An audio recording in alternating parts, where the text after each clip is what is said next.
Alright, what's up, reviewers? This is Smooth the Reviewer, and today I'm going to be reviewing Dawn to Dawn Core 1. And honestly, this series needs no introduction. Dawn to Dawn has literally been like the most talked about anime for like the past, when it was airing, just over a month or so. And or well, this past season, I should say, not over this past month, but over this past season, Dawn to Dawn has literally been like the most talked about anime. So it needs no introduction. And yeah, I'm gonna just give my quick thoughts about it in this video because I'm sure like many other people have already given their thoughts. But yeah, it's a no brainer that this show is pretty good. It's a really good show. Challenge each other to go ahead and try to see if the other one's uh, idea is real. So basically, Momo goes to this building to see if aliens are real, and then Okarun goes to this cave to see if curses are real. So that's basically kind of how the show starts, and it really just is a wacky premise right off the start. When I was told about this series before I started watching it, when I was told when my friend told me what this series was about, he literally said that it was just a series about a guy trying to get his balls back. And that's pretty much all I really knew going into it. Literally, that is literally the premise that I had going into watching Dawn to Dawn. And yeah, it's pretty much it's that premise is true to a certain extent.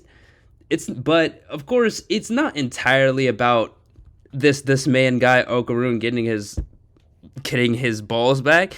It's pretty much just these two and basically this whole family of people just going through these insane situations, just basically fighting off any and every threat that you can think of. So if you just think aliens, you got aliens, curses, monsters, like literally dinosaur. This right here is a dinosaur down here, and they have to fight that thing. Well, they kind of have to fight it in one of the episodes.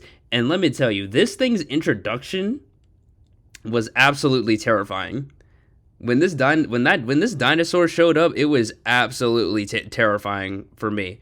But that's pretty much what this series is. It's just really wacky adventures, just fighting any and every kind of supernatural being that you can think of. So this show can really just go anywhere with this premise.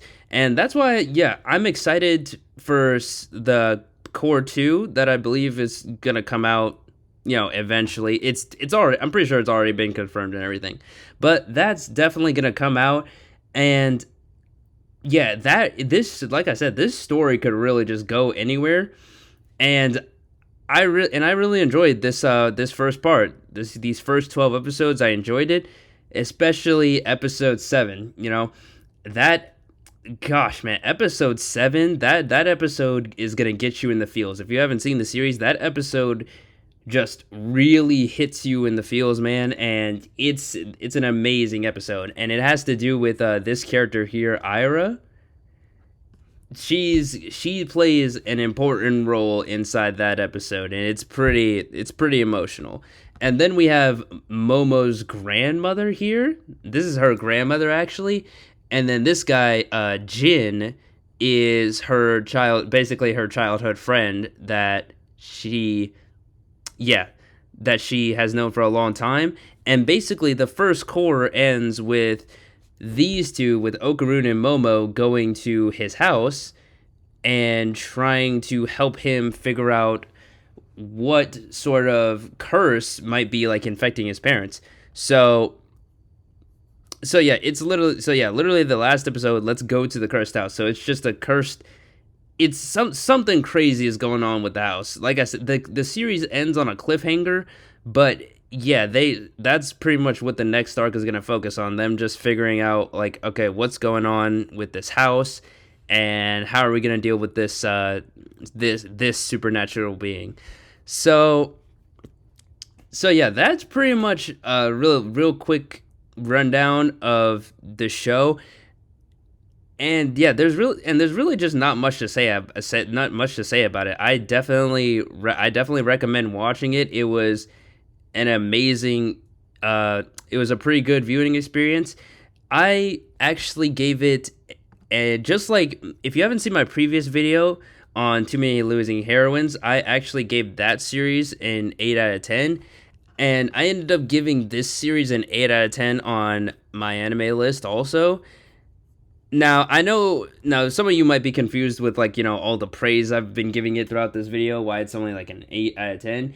And the reason it's only an 8 out of 10 instead of like a 9 or 10 out of 10 is mainly just because, like I said earlier, this is only the first core. Like, we're really just scratching the surface, so it's not really really a complete season, really, so to say. Because, like I said, it ends on a huge cliffhanger, and so yeah, you're left just feeling somewhat incomplete by the whole thing. But it's not only just that. It's also the fact that, like I said earlier, it's a real monster of the week kind of anime. It's much like it's somewhat like the first season of Demon Slayer, where Tanjiro is just, each week he's just fighting a new demon, and yeah, he's like either saving someone or yeah, meeting a new character, like meeting Inosuke and Zenitsu.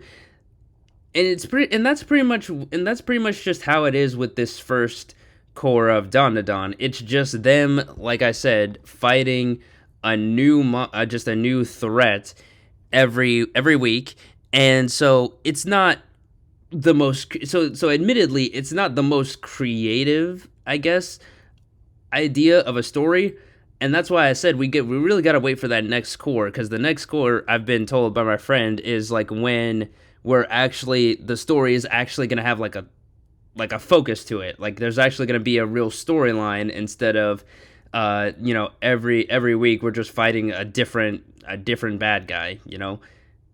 So that's pretty much why right now, those are the main two reasons right now why it's only an 8 out of 10 for me. But I don't really have much doubt that it's gonna shoot up to it's gonna get to a 10 out of 10 for me as more seasons come out.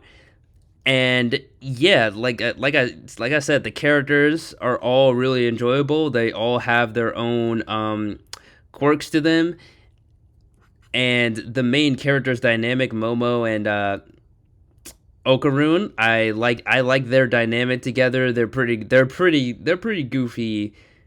Two pretty goofy characters, their dynamic and everything. It's really cute, really funny. And then, Ira, like I said right here, she also kind of she's a pretty goofy sort of person too. They're all just goofy. Every character is just goofy in their own way. And like I said, I enjoy it. But yeah, that's pretty much all of my thoughts on Don Core 1. So yeah, let me know how you felt about the season as a whole in the comments. Be sure to like, comment, and subscribe. I'll see you in the next one. Peace.